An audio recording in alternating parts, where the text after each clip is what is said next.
আমি সই করব না, কিছুতেই সই করব না। আমার কথার অবাধ্য কেউ হয় না। পালাও, রঞ্জন ছেড়ে দাও। তোমার রাজরাতের দিব্যি, তোমার রঞ্জনের দিব্যি, তুমি পালাও, পালাও।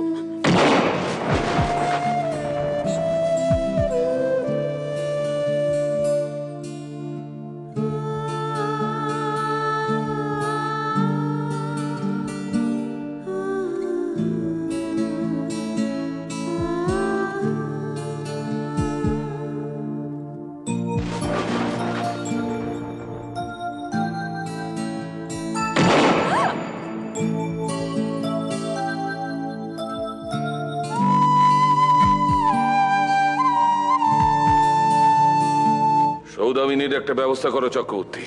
আগে আগে যে মেয়ে বাক্সে চিঠি জমিয়ে রাখতে পারে সে যে আমার বিরুদ্ধে ফোনা তুলবে না, আমার শত্রুর সঙ্গে হাত মেলাবে না, সেই কথা কে বলতে পারে?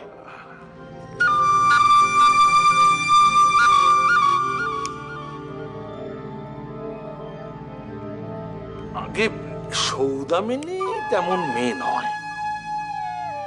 24 ঘন্টা সময় দিচ্ছি চক্রবর্তী, সৌদামিনীকে হাপিস করে দাও। কে কোথায় ছিপ ফেলে বসে আছে বোঝা মুশকিল। আগে ওকে গ্রামের বাড়িতে পাঠিয়ে দেবো। না,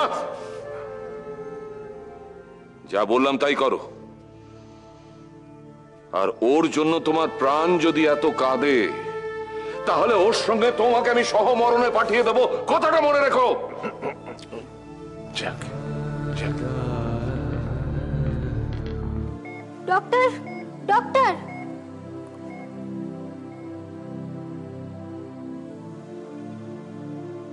সিস্টার কি হয়েছে? সিস্টার ওনার মনে হয় জ্ঞান ফিরছেন। কই দেখি, চলুন।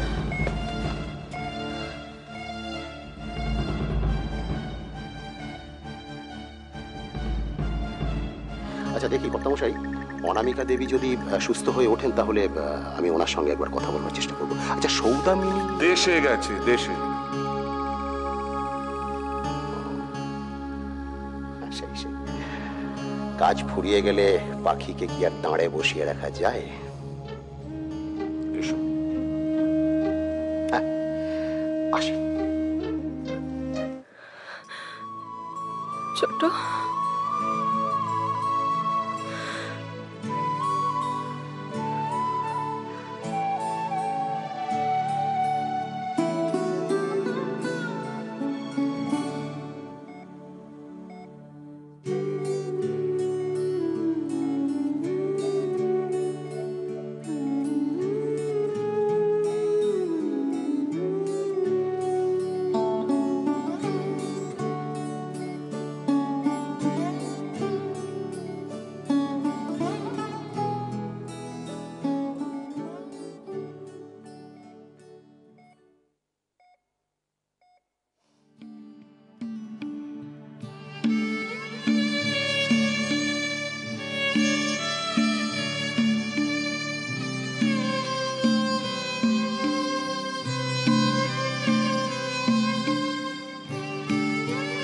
কর্তামশাই, কর্তামশাই।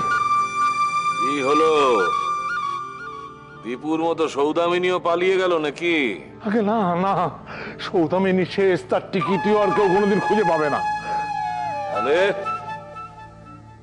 তোমার প্রাণে হাঁপ ধরালো কে? আগে কর্তামশাই, এই যুদ্ধটা বোধহয় আপনারা জেতা হলো না। চক্রবর্তী! যে বিষে 24 ঘন্টাও মানুষ বাঁচে না, সেই বিষের ডবল ডোজেও অনামিকার কিচ্ছু হয়নি। সে দিব্যি বেঁচে আছে। ডাক্তাররা বলছে তার অবস্থা এখন সুস্থর দিকে।